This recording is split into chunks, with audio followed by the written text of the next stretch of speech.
رجب المرجب میں اللہ تعالیٰ اپنے بندوں پر رحمت اور بخشش کے خصوصی انعامات فرماتا ہے۔ اس ماہ مبارک میں عبادات اور دعائیں مقبول ہوتی ہیں۔ رجب ان 4 مہینوں میں سے ایک ہے جن کو قرآن کریم نے ذکر فرمایا۔ اس مہینے میں بہت سارے واقعات رونما ہوئے، جن میں سے ایک یہ بھی ہے، اس مہینے میں آقا علیہ الصلوۃ والسلام کو معراج ہوئی۔ اس ماہ کی 27 تاریخ کو اللہ تعالیٰ نے ہمارے آقا علیہ الصلوۃ والسلام کو آسمانوں کی سیر کروائی اور ملاقات کا شرف بخشا۔ شب معراج کی رات انتہائی افضل اور مبارک رات ہے، کیونکہ اس رات کی نسبت معراج سے ہے، اور اس رات میں اس نبی کو معراج ہوئی جس نبی کو اللہ تعالیٰ نے اپنا محبوب کہا ہے، اور اسی مہینے میں اسلام کے چوتھے خلیفہ اور داماد رسول صلی اللہ علیہ وسلم بھی اس دنیا میں تشریف لائے۔ 13 رجب کو حضرت علی رضی اللہ تعالیٰ عنہ اس دنیا میں تشریف لائے۔ ان کی ولادت باسعادت اس بابرکت دن میں ہوئی۔ حضرت علی رضی اللہ تعالیٰ عنہ نے بچپن ہی سے آقا علیہ الصلوۃ والسلام کی آغوش میں پرورش پائی، اور آقا علیہ الصلوۃ والسلام نے اپنی پیاری بیٹی فاطمہ الزہرا کے ساتھ حضرت علی رضی اللہ تعالیٰ عنہ کی شادی بھی کروائی۔ ان دونوں کو رشتہ ازدواج میں منسلک کیا۔ اس کے علاوہ حضرت علی رضی اللہ تعالی عنہ آپ علیہ الصلوۃ والسلام کے یار و مددگار تھے۔ حضرت علی رضی اللہ تعالی عنہ انتہائی شجاع اور بہادر ہونے کے ساتھ ساتھ بہت نرم دل اور لطف و طبیعت کے مالک تھے۔ اس کے علاوہ 13 رجب کے دن کو ایام بیض کا دن کہا جاتا ہے۔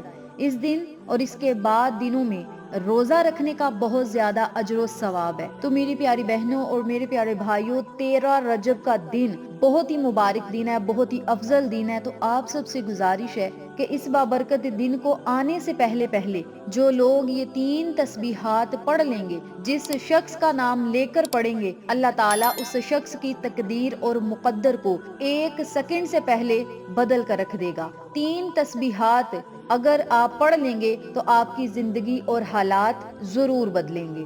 اس عمل کو، اس وظیفے کو آپ 5 رجب المرجب کے دن سے شروع کر سکتے ہیں، 7 رجب سے شروع کر سکتے ہیں، یعنی 13 رجب سے پہلے پہلے کسی دن بھی آپ اس عمل کو، ان تسبیحات کو پڑھ لیں۔ انشاءاللہ اللہ کا ایسا خاص فضل ہوگا، کرم ہوگا کہ ولادت حضرت علی علیہ السلام کی برکت سے اور اس بابرکت دن کی خوشی سے اللہ تعالیٰ آپ کو دنیا اور آخرت کی خوشیاں عطا کرے گا۔ یاد رکھیں، زمانہ جاہلیت میں جو لوگ کسی کے لیے بد دعائیں کرتے تھے، ان دنوں میں تو اللہ تعالیٰ ان کی بد دعاؤں کو مقبول فرما لیتا تھا۔ تو ہم تو آقا علیہ الصلوۃ والسلام کے امتی ہیں، ہم تو نبی علیہ الصلوۃ والسلام کے وہ امتی ہیں جن کا امتی ہونے کی خواہش فرشتوں نے بھی کی۔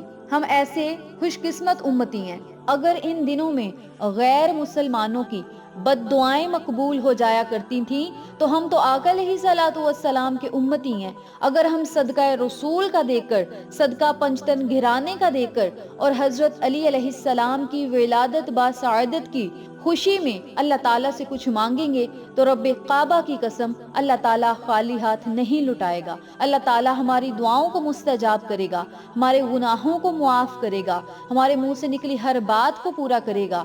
ہم اللہ تعالیٰ سے جو مانگتے جائیں گے وہ ہمارا مقدر بنتا جائے گا۔ اس عمل کی برکت سے ہمارے حالات اور نصیب اور زندگی ضرور بدلے گی۔ تو میری پیاری بہنوں اور میرے پیارے بھائیوں، اتنی بابرکت اور اتنی باکمال یہ تسبیحات ہیں۔ اگر آپ ان تسبیحات کو 13 رجب سے پہلے پہلے پڑھ لیں گے اور 13 رجب کے دن بھی اگر آپ یہ عمل کر لیں گے تو انشاءاللہ اللہ رب العزت آپ کو دنیا اور آخرت کی تمام خوشیاں، کامیابیاں، عروج اور بلندیاں ضرور عطا کرے گا۔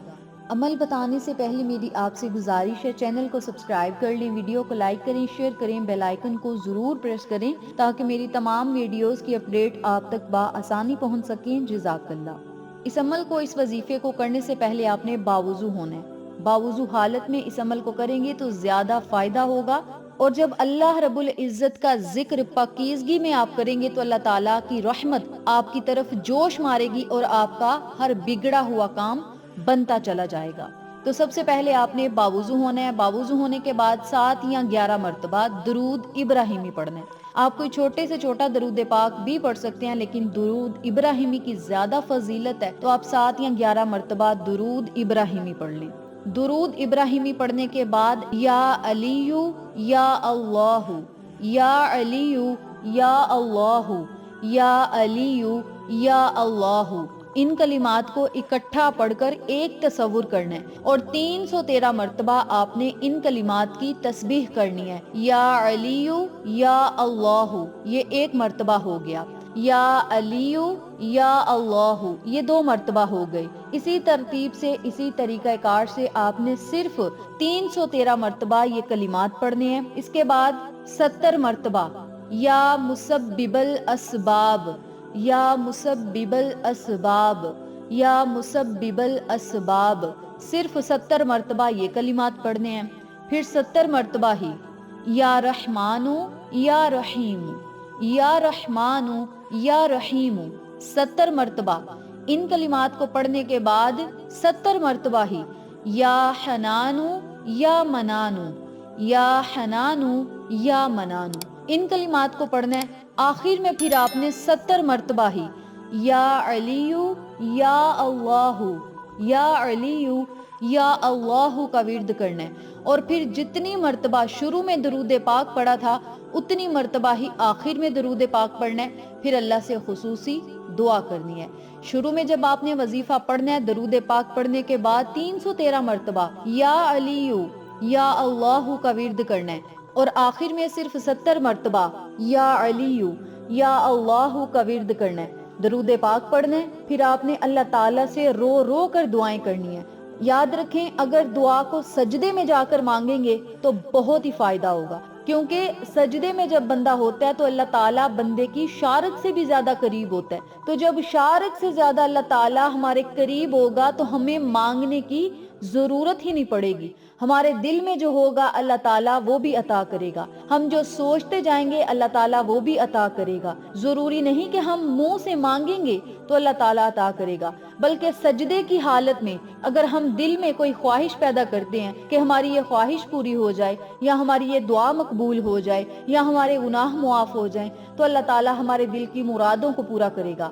اگر ہم سوچیں گے ہمارا فلاں کام ہو جائے، فلاں مقصد پورا ہو، فلاں پریشانی ختم ہو، فلاں مصیبت ختم ہو، ہمارے گھر سے غربت ختم ہو، رزق اور دولت کی بارش ہو، کامیابیاں ملیں، کاروبار چل پڑیں، کوئی بھی ہمارا نیک مقصد ہوگا، کوئی بھی نیک حاجت ہوگی، تو انشاءاللہ اس عمل کی برکت سے ضرور پوری ہوگی۔ 13 رجب المرجب سے پہلے پہلے ضرور پڑھیں۔ اس وظیفے کو اگر آپ 13 رجب المرجب سے پہلے پہلے شروع کریں گے تو انشاءاللہ بفضل خدا، پنجتن گرانے کے صدقے، حضرت علی علیہ الصلوۃ والسلام کے صدقے، وسیلہ رسول کے، 13 رجب کے دن اللہ تعالیٰ آپ کو ہر وہ خوشی، ہر وہ نعمت، ہر وہ انعامات عطا کرے گا جس کی آپ کو ضرورت ہے، طلب ہے۔ آپ کی دعائیں مستجاب ہوں گی، مقبول ہوں گی۔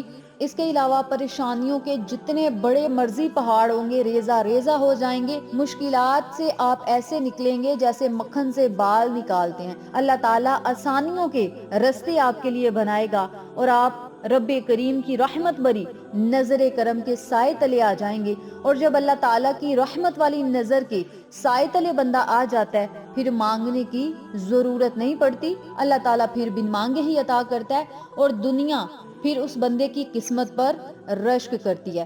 تو اس وظیفے کو مائیں اپنے بچوں کے لیے کر سکتے ہیں، والد اپنے بیٹے کے لیے کر سکتا ہے، اپنی بیٹی کے لیے کر سکتا ہے۔ اس کے علاوہ بیٹیاں جو ہیں وہ اپنے بھائیوں کے لیے کر سکتی ہیں، اپنے شوہر کے لیے کر سکتی ہیں۔ بھئی کسی بھی خاص مقصد کے لیے، کسی بھی خاص شخص کا نام لے کر اس وظیفے کو آپ کر سکتے ہیں۔ آپ ایک شخص کے لیے بھی یہ وظیفہ کر سکتے ہیں، آپ 10 افراد کے لیے بھی یہ وظیفہ کر سکتے ہیں۔ یعنی آپ کے ذہن میں جتنے لوگ بھی ہوں گے، تصور آپ نے ان کا رکھنا ہے، اور جو میں نے آپ کو طریقہ بتایا ہے اسی طریقے سے آپ نے تسبیحات پڑھنی ہے، اللہ سے دعائیں کرنی ہے، حالات اور زندگی کو بدلتا ہوا، نصیب کو چمکتا ہوا انشاءاللہ آپ خود اپنی آنکھوں سے دیکھیں گے۔ اس بابرکت عمل کو 13 رجب سے پہلے پہلے شروع کریں، 13 رجب کے دن بھی اس وظیفے کو ضرور کریں، اپنی حیثیت کے مطابق صدقہ خیرات کریں، اور سارا معاملہ اللہ پہ چھوڑ دیں۔ اللہ تعالیٰ آپ کو بہتر سے بہترین عطا کرے گا، وسیلہ رسول، وسیلہ پنجتن گھرانے کے انشاءاللہ۔